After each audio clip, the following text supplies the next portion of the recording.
প্রথমত সে কেন বলছে তার উত্তর আপনি, ওই যে আপনি দেখছেন, আপনি মনে রাখছেন, আপনি আমাকে কোশ্চেন করতেছেন, তার এটাই দরকার, এটাই দরকার তার, এই জন্য সে বলতেছে।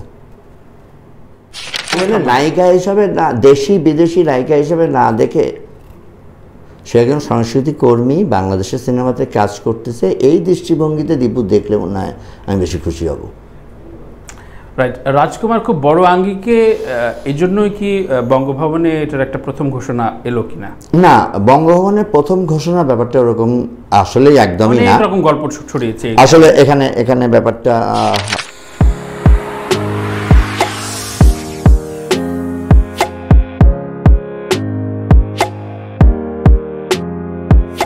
কিছু কিছু প্রতিষ্ঠিত চ্যানেলে টক শো বা বিভিন্ন আলোচনায় হয়তো তার পোর্টফোলিও নেই সেই গেস্টের, সেটা নারী গেস্ট, খুবই কম সময়ের ক্যারিয়ার, প্রশ্ন করা হচ্ছে শাকিব খানকে নিয়ে, এবং শাকিব খানকে প্রচণ্ড হিউমিলেট করে সেই মেয়ে বা নারীই বলবো, নারী বলতে আমার একটু লজ্জায় পাচ্ছি, সেই মেয়েরা কথা বলে যাচ্ছে অন রেকর্ড, কিছু কিছু লাইভ প্রোগ্রাম, এবং যাচ্ছে তাই। এটা আমি জানি না অন্য কোনো দেশে সম্ভব কিনা। আমার বা দীপুর, আমাদের শাকিব খানকে অপছন্দ লাগতেই পারে, কিন্তু আমরা সাংবাদিকতা বিলং করেও যেটা বলতে পারি না বা বলা শোভন না, যা বলে দিচ্ছে। তো এইটা কি ধরনের শিষ্টাচার বা এটা কি ধরনের কালচার তৈরি হচ্ছে, বা এ নিয়ে আসলে আদৌ কোনো ব্যবস্থা নেওয়া প্রয়োজন কিনা, আপনি কি মনে করেন?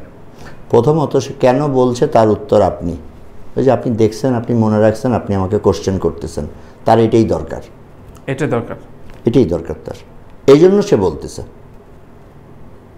আপনি তাকে মনে রাখছেন, দীপু তাকে মনে রাখছে, আপনি আমাকে কোশ্চেন করতেছেন, এটা একটা টপিক না তার জন্য? সে তো হয়ে গেছে, হিট হয়ে গেছে। গণমাধ্যমের দায়, গণমাধ্যমের দায় এদেরকে আসলে নিবৃত করতে হবে, এদেরকে নিবৃত করতে হবে, এ ধরনের শিল্পীদেরকে নিবৃত করতে হবে। এদেরকে শিল্পী বলতেই আসলে আমার কষ্ট হচ্ছে। আমরা এদেরকে ভুলে যেতে চাই, আমরা এদেরকে নিয়ে আলাপ করতে চাই না। ফাইন। রাজকুমার নিয়ে একটা প্রশ্ন রেখে আমি দীপুর কাছে যেতে চাই। রাজকুমার নিয়ে অনেক বড় হাইপ তৈরি হয়েছে এবং অনেক কিছু নিয়ে আলোচনা হচ্ছে। রাজকুমারের প্রথম প্রোডাকশন এবং প্রডিউসার ইউনিটটা মেবি একটু চেঞ্জ ছিল, ইউএসের জিকো ভাই ছিলেন, রাইট, এবং সেটা থেকে সরে আসলো কেন, বা এরপরে আশাদ আদনান বা ভার্সেটাল মিডিয়া এককভাবে এলো কেন, এই বিষয়গুলো আমরা ঠিক ক্লিয়ার না এখনো। না, ক্লিয়ার না হওয়ার কিছু নাই, ব্যাপারটা তো পুরাই পরিষ্কার। তারা আমেরিকাতে, নিউ ইয়র্কে শাকিব খান, হিমেল আশরাফ, রাজকুমারের নায়িকা কর্টনি কফি, জিকো, আর আরেকজন ছিল কি জানি নাম, না ইউএসএরই না, বাংলাদেশের একজন প্রডিউসার, মেবি শাহিন কবির, না শাহিন কবির না, কি জানি নাম তার, এই নিকেতন এই অফিস, এরা মিলে ছবিটা ডিক্লেয়ার করেছিল।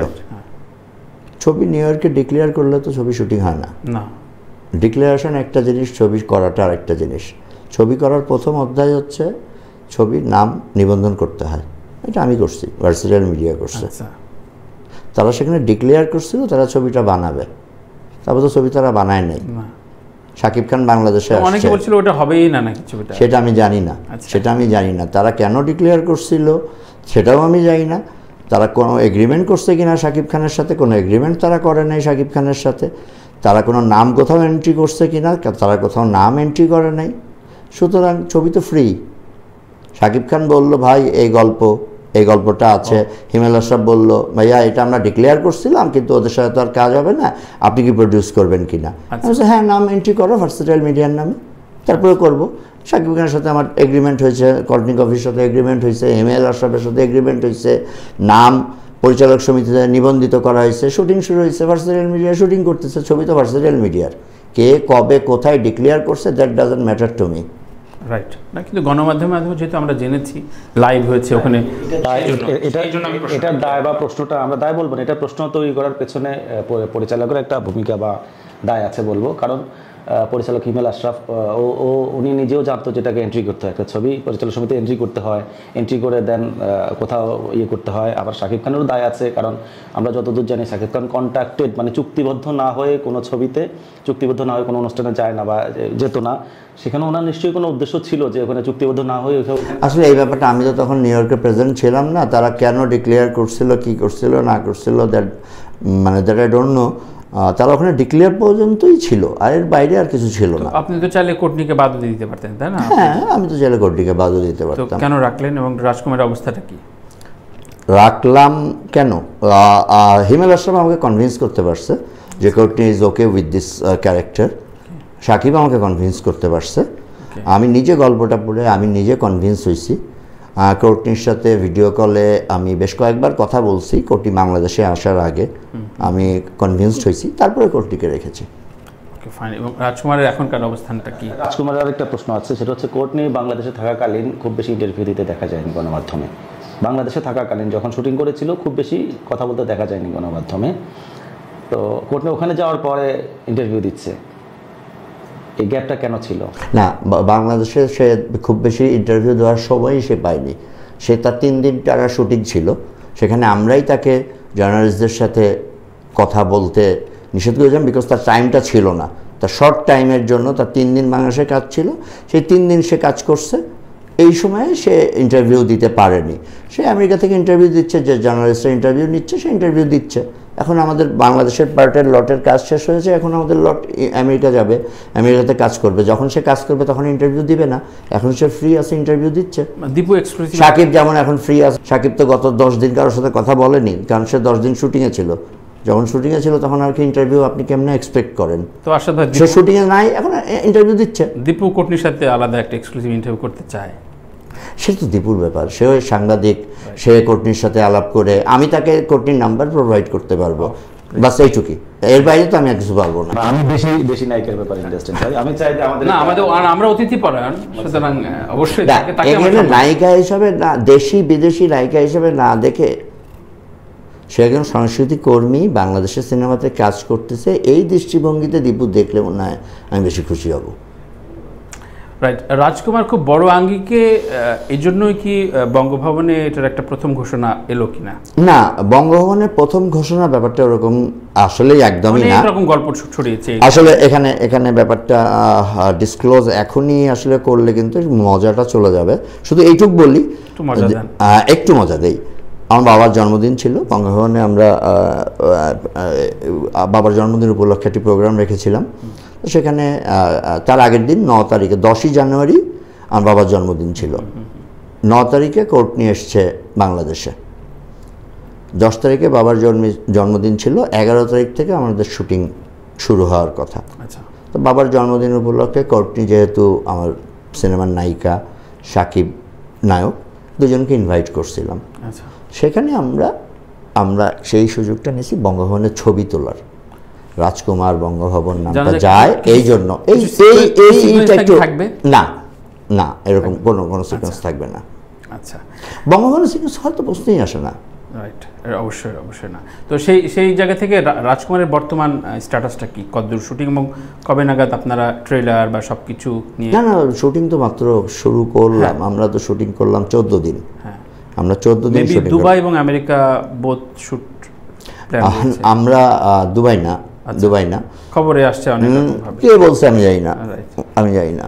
আমরা আমেরিকাতে কাজ করব, আমেরিকা কানাডার বর্ডারে কাজ করব। আচ্ছা। আর আমরা ইন্ডিয়াতে কাজ করব, আমরা রামোজি ফিল্ম সিটিতে কাজ করব। ওকে। বাংলাদেশের পার্টের কাজ শেষ, 14 দিন বাংলাদেশের কাজ ছিল, কাজ করে ফেলেছি। আচ্ছা। এখন কাজ বাকি আমেরিকা কানাডার বর্ডারে আর ইন্ডিয়াতে। প্যারালাল একজন নায়িকার কথা শোনা যাচ্ছে, আপনি বলছেন না, বলছেন কিছু জায়গায় ধোঁয়াশা করছেন। ইদিকার নাম একবার বলছেন, আবার বলছেন থাকতেও পারেন, একটু বলেন না একটু, মানে কি বিষয়ে এটা, দেশি না বিদেশি না? 14 দিন শুটিং হয়েছে, তো 22 দিন শুটিংয়ের ডেট যাক, তারপর বলবো। 22 দিন মানে আরো 7-8 দিন, অর্থাৎ ওই পাদের শুটিং চলছে। আমরা ধরে নিতে পারি ওই পাদের শুটিং চলছে। তো শুটিংটা কি এখনো চলছে পাবনাতেই, না অন্য কোথাও? না, শুটিং পাবনাতে ক্লোজ। হ্যাঁ, বাকি 5 দিন, যেটা ওই যে 22 দিনের মধ্যে 7 দিন, 14 দিন বাদে 7 দিন থাকে, ওইটা শুটিং কোথাও হয়েছে? না না, ওটা শুটিং হয়নি তো এখনো। 22 দিন শুটিং হোক second তারপর lockdown। বলবো। আচ্ছা আমার 14 দিন শুটিং হয়েছে, আচ্ছা আচ্ছা। রাজকুমারের 14 দিন শুটিং হয়েছে। তো একটা বৈষয়িক প্রশ্ন আসি যে আপনি এবং আপনারা যারা কাজ করছেন এখন মূলত সিনেমা ইন্ডাস্ট্রি অনেক বড় হিসাবে, মানে 35 কোটি বা 40 কোটি বাঙালির ছবি এখন। তো সেই ক্ষেত্রে খুব বলা হয় যে মিডল ইস্টটা এখনো কি এখন ধরাই হয়নি। So unexplored. হ্যাঁ, সো এই জায়গাটা নিয়ে আসলে কতটুকু কাজ করছেন বা কত দিনে? আমরা অনেক দিন ধরে শুনে আসছি আমরা এই জায়গা নিয়ে কাজ করছি। আমরা রাজকুমার এক দিনে এক যোগে যেখানে বাংলা ভাষাভাষী আছে অধিক সংখ্যক মিডল ইস্টে যাবে। আচ্ছা, মিডল ইস্টে যে একটা প্রবলেম ছিল, মানে আমি আপনার সঙ্গে যখন দুবাইতে দেখা হয়েছিল তখন মূলত সিনেমার কাজে সিনেমার কাজে কথা গেছিলাম। ওখানে সাউথ ইন্ডিয়ানদের একটা প্রভাব আছে। যেমন আমরা কথা বলেছিলাম দুবাইয়ের যে শাসক গোষ্ঠী যারা আছে সরকারি, তাদের মানে সংশ্লিষ্ট মন্ত্রণালয়ের সঙ্গে কথা বলেছি, তারা পাঠিয়ে দিয়েছে সাউথ ইন্ডিয়ানদের কাছে। অর্থাৎ ওদের নিয়ম অনুযায়ী বা ওরা যা বলে সেভাবেই করতে হবে। তো ওদের যে একটা বলয়, সেটা ভাঙবেন কিভাবে? না, এখানে বলয় ভাঙা টাঙার কিছু নাই। আমরা চেষ্টা করতেছি, যেহেতু বাঙালি আছে, এত সংখ্যক বাঙালি দুবাইতে আছে, এখানে বলয় ভাঙার প্রশ্ন আসে না। আমরা দর্শকরাই আপনার দর্শকরাই আমরা দর্শকদের চাহিদা অনুযায়ী আমরা ছবি ওখানে ডিস্ট্রিবিউট করার ব্যবস্থা নিচ্ছি এবং ইনশাআল্লাহ এটা আমরা করতে পারবো।